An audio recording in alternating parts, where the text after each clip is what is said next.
Good morning વિદ્યાર્થી મિત્રો. The આદર્શ હાઈસ્કૂલમાં તમારું સ્વાગત છે. ધોરણ 12 વિષય BA, જેમાં પ્રકરણ 9 નાણાકીય બજાર એટલે ફાઇનાન્શિયલ માર્કેટ. પ્રસ્તાવના. ભારતના નાણાકીય માળખાને મુખ્યતઃ બે ભાગમાં વિભાજિત કરવામાં આવે છે: ઔપચારિક કે સંગઠિત નાણાકીય માળખું અને બિનસંગઠિત નાણાકીય માળખું. સંગઠિત નાણાકીય માળખામાં નાણાકીય બજાર એ મહત્વનું ઘટક છે, એટલે ફાઇનાન્શિયલ માર્કેટ એ મહત્વનું ઘટક છે. ઔપચારિક નાણાકીય માળખું મુખ્યતઃ 4 ઘટકોનું બનેલું છે: નાણાકીય સંસ્થાઓ, નાણાકીય સાધનો, નાણાકીય સેવાઓ અને નાણાકીય બજાર. નાણાકીય બજારમાં મૂડી બજાર અને નાણાં બજારનો સમાવેશ થાય છે. મૂડી બજાર એ એવું સંગઠિત બજાર છે કે જે સમાજની બચતોને ઔદ્યોગિક સાહસો માટે મૂડી સ્વરૂપે ભંડોળ પૂરું પાડે છે. જેથી મૂડી બજાર એ ઔદ્યોગિક સાહસો માટે લાંબા ગાળાની મૂડી ભંડોળનું પ્રાપ્તિસ્થાન છે. મૂડી બજાર દેશના આર્થિક વિકાસમાં મદદરૂપ બને છે. નાણાં બજાર ટૂંકા ગાળાના સાધનો દ્વારા, જેવા કે ટ્રેઝરી બિલ, કોમર્શિયલ પેપર દ્વારા મૂડીની જરૂરિયાતોને સંતોષે છે. નાણાકીય બજારનો ખ્યાલ. નાણાકીય બજારમાં મુખ્યતઃ મૂડી બજાર અને નાણાકીય બજારનો સમાવેશ થાય છે. નાણાકીય બજાર એ નાણાકીય માળખાનું મહત્વનું એક ઘટક છે, જે જ્યાં વિશાળ પ્રમાણમાં સોદાઓ થાય છે, ત્યાં નાણાકીય બજારના વલણો પારખીને રોકાણકારો સ્વયં નિર્ણય લે છે કે તેમની બચતોનું ક્યારે અને ક્યાં રોકાણ કરવું. નાણાકીય બજારમાં ભાગ લેનારાઓમાં પહેલું, વિવિધ પ્રકારની જામીનગીરીઓ બહાર પાડનારા એટલે કે ઉછીના નાણાં મેળવનારા. બીજું, જામીનગીરીઓ ખરીદનારા એટલે કે ધિરાણ કરનારા. અને ત્રીજું, નાણાકીય મધ્યસ્થીઓ એટલે કે નાણાકીય સંસ્થાઓનો સમાવેશ થાય છે. નાણાકીય બજારને મુખ્યતઃ બે ભાગમાં વિભાજિત કરવામાં આવે છે: મૂડી બજાર અને નાણાં બજાર. મૂડી બજાર એ લાંબા ગાળાની જામીનગીરીનું બજાર છે, દાખલા તરીકે શેર, ડિબેન્ચર, બોન્ડ વગેરે. જ્યારે નાણાં બજાર એ ટૂંકા ગાળાની જામીનગીરીનું બજાર છે, ટ્રેઝરી બિલ, કોમર્શિયલ પેપર વગેરે. મૂડી બજારને બે ભાગમાં વહેંચવામાં આવે છે: પ્રાથમિક બજાર અને ગૌણ બજાર. ગૌણ બજારમાં શેર બજારનો સમાવેશ થાય છે અને પ્રાથમિક મૂડી બજાર બહાર પાડવામાં આવતી નવી જામીનગીરીનું બજાર છે.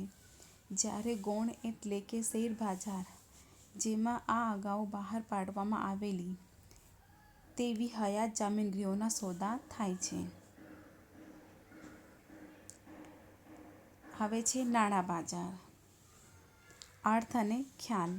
નાણાં બજાર એ ટૂંકા ગાળા માટેના સાધનોનું બજાર છે. નાણાંની નજીકની આવેશ ધરાવતી નાણાકીય અસ્કયામતો કે સાધનોનું બજાર એટલે નાણાં બજાર. નાણાં બજારમાં ઊંચી તરલતાનો ગુણ ધરાવતી નાણાકીય અસ્કયામતોનો વ્યાપાર થાય છે. ટૂંકા ગાળા માટે નાણાં ઉછીના મેળવવાનું અને નાણાંના ધિરાણનું બજાર છે. 1 વર્ષ કે તેથી ઓછા સમય માટે પાકતી મુદત ધરાવતી જામીનગીરીનું બજાર છે. નાણાં બજારમાં બે પક્ષકારો હોય છે. નાણાં બજારમાં કેટલા પક્ષકારો હોય છે? બે પક્ષકારો હોય છે. એક તો નાણુંનું ધિરાણ કરનારાઓ અને બીજા નાણાં ઉછીના મેળવનારાઓ. નાણાં ધીરનારાઓમાં મુખ્યતઃ રિઝર્વ બેંક, વ્યાપારી બેંકો, સહકારી બેંકો, સરાફો વગેરેનો સમાવેશ થાય છે. જ્યારે ઉછીના નાણાં મેળવનારા ખેડૂતો, વ્યાપારીઓ, રાજ્ય સરકારો, કેન્દ્ર સરકારો વગેરે હોય છે.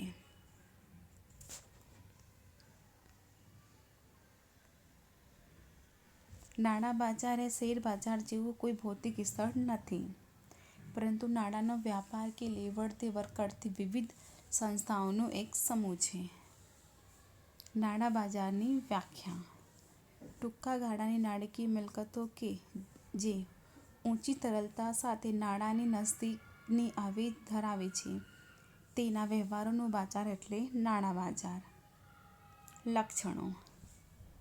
નાણાં બજારને બે ભાગમાં વહેંચવામાં આવે છે: સંગઠિત બજાર અને અસંગઠિત નાણાં બજાર. સંગઠિત બજારમાં સહકારી બેંકો, રાષ્ટ્રીયકૃત બેંકો અને વ્યાપારી બેંકોનો સમાવેશ થાય છે, જ્યારે અસંગઠિત નાણાં બજારમાં સરાફી પેઢી, શાહુકારો અને ખેડૂતોનો સમાવેશ થાય છે. બીજું, ટૂંકા ગાળાની મિલકતો કે સાધનોનું બજાર કે જેની પાકતી મુદત 1 વર્ષ કે તેથી ઓછી હોય. ત્રીજું, નાણાં બજારમાં ભાગ લેનારાઓની શાખ પાત્રતા મહત્વની હોય છે. ચોથો, નાણાં બજાર એ કોઈ ચોક્કસ ભૌતિક સ્થળ નથી, પરંતુ વિવિધ સંસ્થાઓનું સામૂહિક માળખું છે, જેમ કે રિઝર્વ બેંક ઓફ ઇન્ડિયા, વ્યાપારી બેંકો, મ્યુચ્યુઅલ ફંડની સંસ્થાઓ, વીમા કંપનીઓ વગેરે. પાંચમું, ઝડપથી રોકડમાં રૂપાંતરણ થાય તેવા નાણાકીય સાધનોનું બજાર છે, દાખલા તરીકે ટ્રેઝરી બિલ, કોલ મની.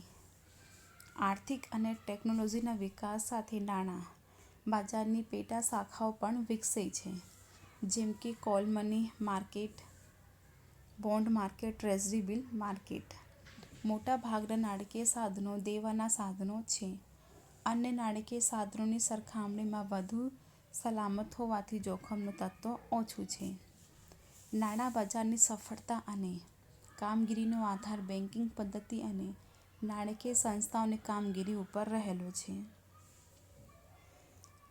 સંગઠિત નાણાં બજાર અને અસંગઠિત નાણાં બજાર. ભારતના નાણાં બજારને બે ભાગમાં વહેંચી શકાય: સંગઠિત નાણાં બજાર અને અસંગઠિત નાણાં બજાર. સંગઠિત નાણાં બજાર ઔપચારિક નાણાં બજાર હોવાથી રિઝર્વ બેંક ઓફ ઇન્ડિયા, વ્યાપારી બેંકો, મ્યુચ્યુઅલ ફંડ વગેરેનું બનેલું છે. ભારતમાં સંગઠિત નાણાં બજારનું નિયંત્રણ રિઝર્વ બેંક ઓફ ઇન્ડિયા દ્વારા થાય છે. નાણાં બજારમાં પૂરતી તરલતા જળવાય માટે રિઝર્વ બેંક ઓફ ઇન્ડિયા વ્યાજના દરમાં જરૂરિયાત અનુસાર ફેરફાર કરે છે. સંગઠિત નાણાં બજારમાં treasury bill, certificate of deposit, call money જેવા નાણાકીય સાધનોનો સમાવેશ થાય છે. સંગઠિત નાણાં બજાર પદ્ધતિસર રીતે સંકલિત થયેલું છે અને રિઝર્વ બેંક ઓફ ઇન્ડિયા દ્વારા નિયંત્રણ થાય છે. અસંગઠિત નાણાં બજાર. અસંગઠિત નાણાં બજાર ઔપચારિક હોવાથી તેના ઉપર કોઈ કેન્દ્રીય સંસ્થાનું નિયંત્રણ હોતું નથી. પ્રવૃત્તિઓ પર કોઈ ધારાધોરણ વગર ચાલતી હોય છે. આ નાણાં બજાર નાણાં-ધીનાર, જમીનદારો, વસ્તુઓ ગીરો રાખી નાણાં-ધીનાર, દેશી બેન્કરો, સ્રોપ વગેરેનું બનેલું છે. આ બધા વચ્ચે સંકલનનો અભાવ હોય છે. અસંગઠિત નાણાં બજારની પ્રવૃત્તિઓ ભારતના ગ્રામ્ય વિસ્તારોમાં વધુ વિકાસ પામી છે, જો કે શહેરી વિસ્તારોમાં પણ જોવા મળે છે. નાણાં બજારના સાધનો. નાણાં બજારના સાધનોની પાકતી મુદત 1 વર્ષ કે તેથી ઓછી હોય છે. સલામત અને બિન-સલામત બંને પ્રકારના સાધનોનો વ્યાપાર નાણાં બજારમાં થાય છે. નાણાં બજારના મુખ્ય સાધનો નીચે પ્રમાણે છે: ટ્રેઝરી બિલ. ટ્રેઝરી બિલ એ ટૂંકા ગાળા માટેનું નાણાકીય સાધન છે, જે ભારત સરકાર વતી રિઝર્વ બેંક ઓફ ઇન્ડિયા બહાર પાડે છે. સમગ્ર વિશ્વમાં ટ્રેઝરી બિલ નાણાં બજાર માટે મહત્વનું એક ઘટક છે. ટ્રેઝરી બિલ દ્વારા સરકાર ટૂંકા ગાળા માટે ઉછીના નાણાં મેળવે છે. ટ્રેઝરી બિલની પરિપક્વતાની તારીખ 91 દિવસ કે 182 દિવસ કે 364 દિવસ હોવાથી રોકડ તરલતાનો ગુણ ધરાવે છે. ટ્રેઝરી બિલ શૂન્ય કૂપન બોન્ડ છે, કારણ કે ટ્રેઝરી બિલ ઉપર વ્યાજની ચૂકવણી થતી નથી. વટાવથી બહાર પાડવામાં આવે છે અને મૂળ કિંમતે પણ પરત કરવામાં આવે છે. દાખલા તરીકે, રૂ.25,000ના ટ્રેઝરી બિલ રૂ.23,500માં બહાર પાડવામાં આવે અને પાકતી મુદતે રોકાણકારને મૂળ કિંમત રૂ.25,000 ચૂકવવામાં આવે તો આ બંને રકમ વચ્ચેનો તફાવત રોકાણકાર માટે વળતર કહેવાય. ટ્રેઝરી બિલ એટલે ટી-બિલ્સ તરીકે પણ ઓળખાય છે. Commercial paper. વિશ્વ સ્તરે 1980 પછી કોમર્શિયલ પેપર ઘણા લોકપ્રિય બન્યા છે. સૌપ્રથમ રિઝર્વ બેંક ઓફ ઇન્ડિયાએ જાન્યુઆરી 1990માં કોમર્શિયલ પેપર બહાર પાડ્યા હતા. કોમર્શિયલ પેપર બિન-સલામત અને ટૂંકા ગાળાની વચન ચિઠ્ઠી જેવો દસ્તાવેજ છે. ટૂંકા ગાળાનું ભંડોળ મેળવવાનું સાધન છે. ઊંચી શાખપાત્રતા ધરાવતી કોર્પોરેટ સંસ્થાઓ કે જેમની નાણાકીય સ્થિતિ મજબૂત છે તે બહાર પાડે છે. હસ્તાંતરણીય સાધન છે, તેથી ફેરબદલીને પાત્ર પણ છે.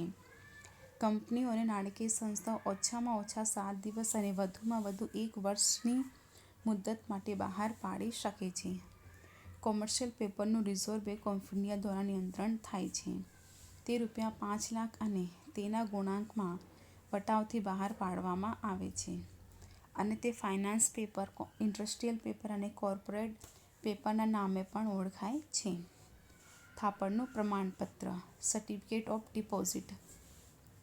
થાપણનું પ્રમાણપત્ર બિનસલામત, હસ્તાંતરણીય અને ટૂંકા ગાળાનું નાણાં મેળવવાનું એક સાધન છે. શિડ્યુલ વ્યાપારી બેંકો અને નાણાકીય સંસ્થાઓ બહાર પાડી શકે છે.